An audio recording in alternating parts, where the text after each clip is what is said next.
Hello students, I am Rutuja Patel, faculty from KLBC Nipani, and welcome back to the DBMS class.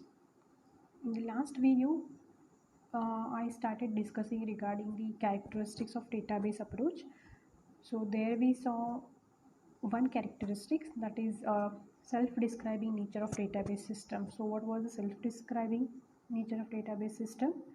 It's nothing but database. Whenever we use the database, as a user we create the database, right? But the database itself in turn will create the description of the database. So this is what we have seen, and that is called as metadata, right? So in the sense, description of complete database will be there, like in that database how many tuples are there, before going for tuples how many relations we have created, in the sense how many tables we have created, and in each table how many number of columns are there. So that data, and each column is accepting which type of data, which type of data we can store in each type of each column. So all those things will be mentioned there. That's nothing but description of the database. Okay, so that is called as metadata. So today let's move on to the next characteristic, that is the second characteristics of a database. That is nothing but insulation between programs and data. Now what is this insulation between programs and data? Okay, so this insulation between programs and data is also called as program data independence. Means this allows changing of the data storage structures and operations. This allows changing of the data storage structures of the DBMS and the operations without having to change the database access programs. See, in traditional file processing, the structure of data files, in traditional file processing, what happened? The structure of data files is usually embedded in the application program itself, right? So if you want to do any changes to the structure of the file, it may require changing all the programs that access that file, right? So if you want to do any changes, we need to change there the files that require changing all the program which access that file, right? The DBMS access programs do not require such changes in most of the cases. We need not to change the complete program which is accessing that database here. We need not to change the program which is accessing the database here. The structure of the data files that is stored in the DBMS catalog separately, right? So in the previous characteristics we saw, right, it stores its catalog itself. That is the structure of the database that is stored separately from the access programs. The programs which access the database, they are completely independent, and the structure of the database, that is completely independent. Both are not the same. They are stored in different way, in these are stored in different way. And if we want to do any changes in the storage structures, it's not necessary that we have to change the database access programs. Those are different and these are different. So that is nothing but we call it as a program data independence. Okay, so here this is regarding the program data independence. Like for example, if we take file access program, okay, a file access program may be written in such a way that it can access only student records of the structure. And if we want to add another piece of data to the student record, say a birth date, such program will no longer work and it must be changed. The program itself must be changed here. Okay, so but in DBMS environment we only need to change the description, that is only the structure of the database, not the complete program. Only in the catalog of the database we can change and we can make the modification just to add one column which reflects the change, that is which includes the date of birth of the student. No program needs to be changed, only we need to change what? We need to only change the structure of the database but not the program. Okay, so this is regarding the program data independence. That is what we call it as insulation between programs and data. Now to talk about this in some types of database systems, such as say object oriented, or we can say object relational systems, users can define operations on data as a part of database definitions, as a part of database definitions. And an operation that is also called as function or method, that is specified in two parts, that is the interface of an operation, that includes the operation name and the data types of its arguments, that is we call it as a parameters, right? The implementation or method of the operation that is specified separately, and it can be changed, without affecting the interface. Okay, user application program can operate on the data by invoking these operations through their names and arguments, regardless of how the operation is implemented. So this may be termed as program operation independent. This we call it as program operation independent. Okay, so as of now, what we saw, the program data independence and program operation independence, both of these are called as data abstraction.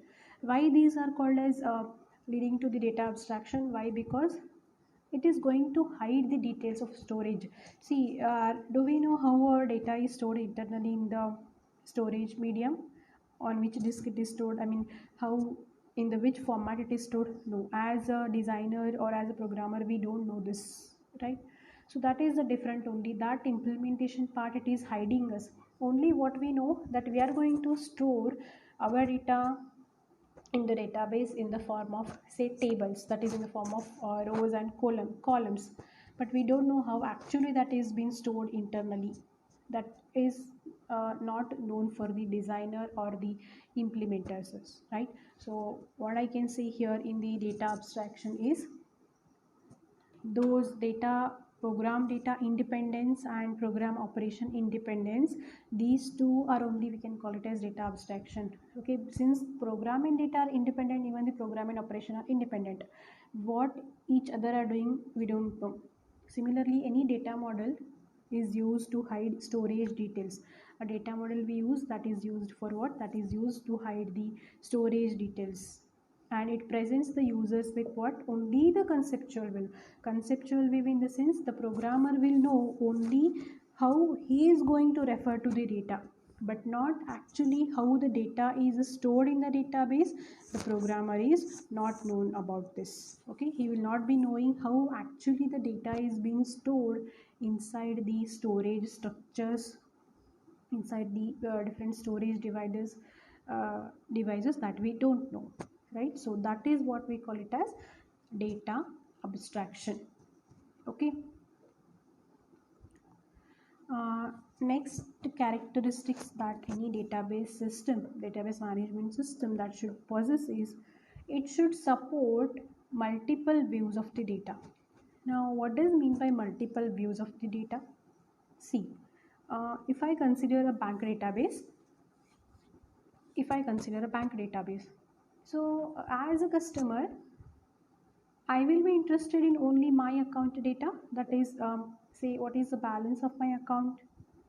So I'll be only interested in that, other transactions which are related to me, right? So if I go to the bank and if I give my account number, what they will do, they will put that, and if they click on the balance, it will give me the balance, means that is my view, right? So that is my view, that is related information for me.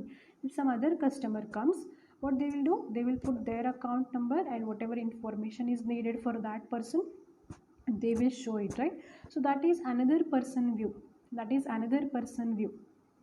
so in the sense, what, the database may be huge enough, so if you consider the bank database only, there will be thousands or even see lakhs together users are there, lakhs together customers who are using that database. Yes or no? There will be lakhs together, say thousands of people who are having the bank accounts, right? But all are not interested in all the data of the bank. I am only interested in the data related to me, that is what, only my account details. If you go, you will be interested only in your account details, not in my account details. Yes, so that is what, how much data I want to view, what is my interest, only that data will be shown for me. That is nothing but support of multiple views of data. Now here, if I take an example of Facebook, right? We all are using the Facebook. If I take example of Facebook, when I log in with my ID, what is shown for me? What is my view at that point of time? My view at that point of view at that point of time is only my account details, the posters which are shared with me, my photos, my profiles. Only I can view that. That is what my view. But the database is which one? The database is only one, that is the Facebook database. The single database is managing different views of the database. That is, suppose if you log in suppose if you log in, what you can see your account data, uh, your account name, the posters related to you, all those things you can see, right? Yes or no? So that is what we call it as a support of multiple views of data. Okay, so different users can view the database in different ways, in the sense what, the data in which they are interested in, only that data will be shown for the user, only that much data will be shown for the users. Okay, so that is what we call it as support of multiple views of the data. Then next one, fourth one, we have a sharing of data. Any database system, it should possess the characteristics of sharing of data and multi-user transaction processing.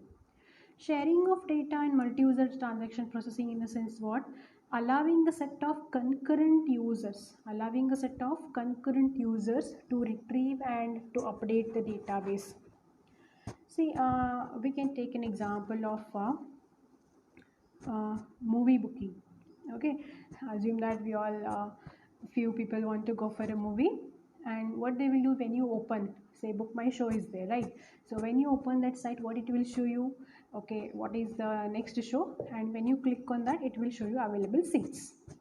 It will show us the available seats. And then as a user, as a customer, what we will do, we will select these seats. But at the same time, I also will open the Book My Show website, and you people will also the Book My Show website, right? Okay, so for all of us, it will show the same data. Why? It will show the same data at that point of time. So why it will show the same data at that point of time? Because see, first row seats are empty at that point of time. When first row seats are empty, right, they are blank, so it will show me also the first row seats are blank. Even for you also, that is blank only, that is empty seats, because no one has still booked it, right? No one has still booked those seats, so it will show us all of them, A1 row. So like that. Now if I book the A1 seat, and if you also want to book the A1, and both of us will choose the same seat at the same time, then for whom it will be given? That seat will be given for me or for you, right? So that's a conflict, right? Concurrently means at a time I am also requesting for the same seat, and you are also requesting for the same seat. It's going to create the conflict there. That is going to create the conflict there. So then who will take care of this? For whom that seat will be allocated? For whom that seat will be allocated, right? So database, what it will do, it will guarantee that seat will be allocated to some person, and again the updated information will be same shown for the another person. Okay, so that is the work of database management system, not of the user. It will take care of it. So it will be having the mechanism, so which will take care of it. So even if we are doing any online transactions, money transactions, if we are doing, so that is also an example, best example of online uh, transaction processing. Okay, if you are transferring money to some other person, sudden something happens, and your money will not go, bank server is down. So that time what happens? Either money has to be transferred to that person, or it should be stored back in your account, right? Either money has to be transferred, in the sense the transaction should complete by processing your amount, that is by transferring your amount from one account to another account, means the transaction should perform completely, it should execute completely and correctly, or it should be aborted, means it should stop, and your money whichever you wanted to transfer, that should be again stored back in your account itself, right? Means what? whenever multiple users, multiple transactions are taking place at the same time, either that process should completely execute, either that process should be executed completely or it should be aborted, means it should be stopped there, and the status should be whichever it was before starting, before starting the process, what was the status. Again, your bank account status should come back to the same status. So that is regarding the concurrent access of any data with respect to databases. So here in this video we saw the characteristics of database. So in the last video I talked regarding the first characteristics. So in this video I talked about the remaining four, that is insulation between programs and data, data abstraction, support of multiple views of the data, then sharing of multiple multi-user transaction processing. Okay. Now we'll go for the next concept. See, next concept we have here is the database users. Then who are called as the database users? We all are the database users, right? We all are the database users. We all are using the Facebook. So I am the user of Facebook. We all are using the WhatsApp. So I am the user of WhatsApp database. So if I am using the Amazon, right? Amazon is, yes, the biggest example, the best example we can take for database, since it's having so much of data stored in its database, right? Regarding the different different products, so much information we get, right? So what happens to that data? That data will be stored, the data will be stored in some form of the database itself. Okay. Now basically these users, how the users are categorized based on the type of interaction that they have with the database. The users of the database are classified basically into two types. One is actors on the scene, another type of users we call them as workers behind the scene.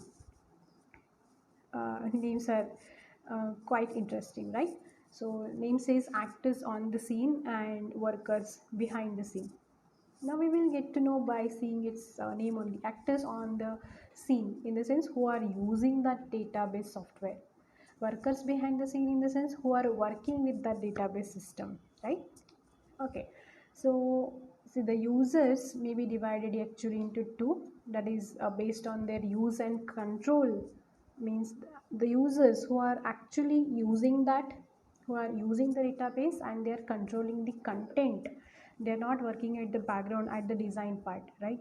So the users who are using the database and controlling the content, they are called as actors on the scene. They are called as what? Actors on the scene. Then another category of users we are having, that is workers behind the scene. Who are these workers behind the scene? Means the user who enable the database to be developed, means who are working for the development of the database, for the design of the database and the DBMS software to be designed and implemented. At the design part and at the implementation department, the people who are working for them we call as workers behind the scene. Okay. So this is very important concept, database users. So users are categorized how? Users are categorized into two types, divided into two types. First category of users are called as actors on the scene. Why they are called as actors on the scene? Because these are the people who actually use and control the content of the database. So that's why they are called as actors on the scene. And then another category of users are workers behind the scene. Then who are called as workers behind the scene? These are the workers who enable the database system to be developed, who are working at the background for designing purpose of the database and even for the implementation purpose of your database. They are called as workers behind the scene. Okay. Now we are going to see a little in depth of who are these actors on the scene and who are the workers behind the scene. Okay. First one is database administrator. Now see, in any organization where many people use the same resources, in many organizations, in any organization if you take, where many people who use the same resources, there is a need for a chief administrator, right? There is a need for a chief administrator to oversee and manage those resources. See, I repeat, these administrators are meant for administering and overseeing and managing the resources. So even in the database environment, the primary resource is the what? That is database itself, right? The content, the type of data we are, the type of database that is we are developing, that itself is the resource. The data itself is a resource for us, right? And the secondary source is the DBMS and its related software. First resource with respect to database is the database itself and the software related to the database, right? Now administering these resources means managing these resources, controlling these resources, that is the responsibility of database administrator. That is what? That is the responsibility of database administrator. Database administrators, in short, we call them as DBA. We call these database administrators in short as DBA, right? So the database administrator is basically responsible for authorizing access to the database. Even he has the authority to authorize the access to, for he has the authority for providing the authority to access a particular database, means who can access the database, who cannot access the database, so he can decide that. Okay. And coordinating and monitoring even its usage, even he can coordinate and monitor the different requests which come from for the database, and monitor, and he can also monitor the usage of the database, how it is being used, and acquiring the software and even the hardware resources as they are needed. Okay. uh, Now there is a system, our principal ma'am is there, right?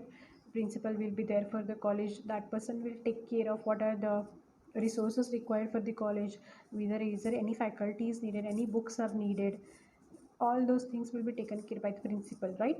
So for that college at that point of time, the principal is administrator, we can say like that. Even the database manager, database administrator, he will also take care of the who can access the database and how to coordinate and control the database, and he will also monitor its usage. And if any hardware and softwares are required, those resources are required, then he will take care of it. It's his responsibility for providing to the hardware and software resources.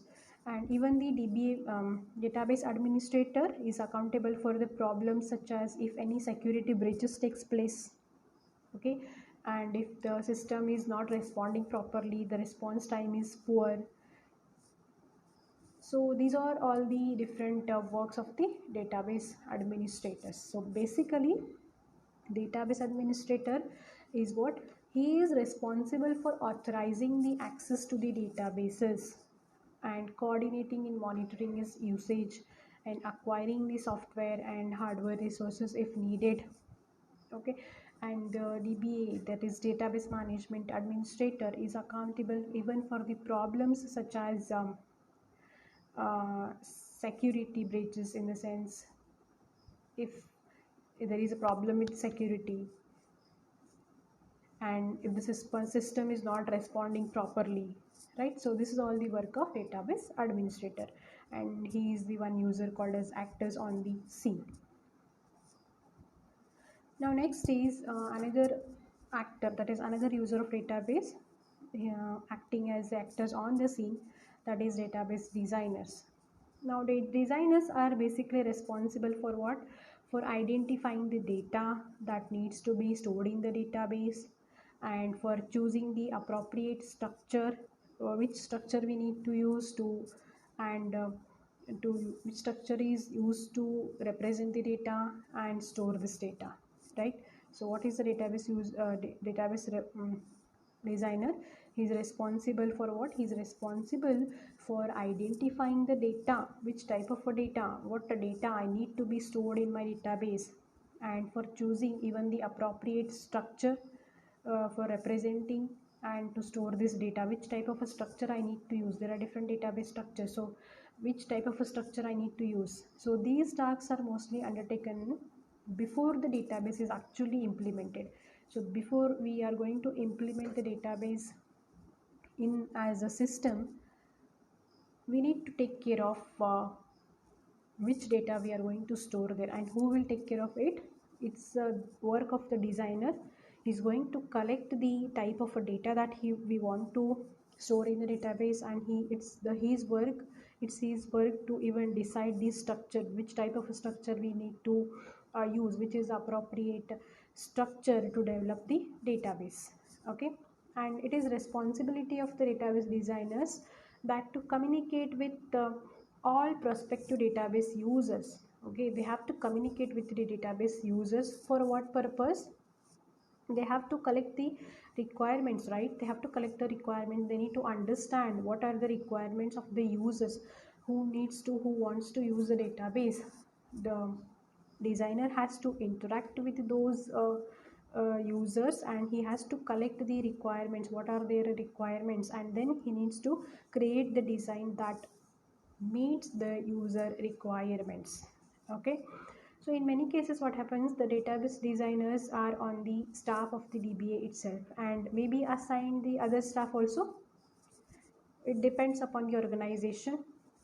Now database designers are typically what they do, they interact with the each potential group of users and develop views of the database that meet the data and processing requirements of those groups. Okay, and each view is then analyzed and integrated with the views of other user groups also. Then the final database design must be capable of supporting the database, capable of supporting the requirements of all user groups, all of the user groups. Okay, so basically who are these database designers? The database designers are the one who are going to interact with the users, for collecting the type of data they want to store in, and their requirements, to understand the requirements of the end users who are going to use the database. And they need to decide, they need to model, and they need to choose the proper structure for the database, and they need to collect which type of a data that needs to be stored in the database. Okay, and this is all the work of the database designers. They are responsible for what? To defining the content, that is the type of that needs to be stored, and the structure, and even the constraints in the sense what type of a conditions that a user requires. See, there are different types, right? For even even whatever post we do on the Facebook, or any social media, some social medias are providing facilities like I can keep my photos as private, right? Or I can show my photos to only who are my friends, or some people wants to share the photos with the public, anyone can view, right? So all these are the different requirements of the user. So database designers has to interact with the users and collect what are their requirements, and they need to include all these structures, and they need to model for all these requirements, and they have to be included in the database, right? So along with that, what are the different functions and transactions? In the sense, now if you are creating the database for the bank, what are the different functions or operations or the transactions that can be developed for that? Which are those? They are nothing but for the bank we can create operation or function for the deposit and for the withdrawal and for checking the bank account, right? So these are the basic operations that any bank that needs to be done, or for transferring RTGS. So these are the basic operations, right?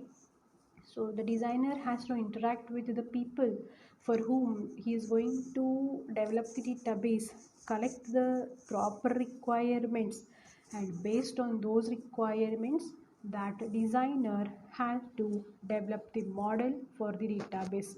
That's it, the day work of database designers.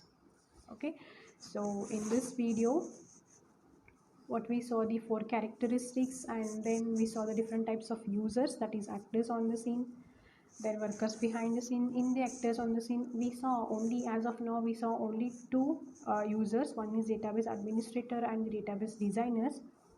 In the next video, I'm going to talk about another actor on the scene, that is end users, that is we all, right? So there also we have the different categories of the users, so that I will talk in the next video. Okay.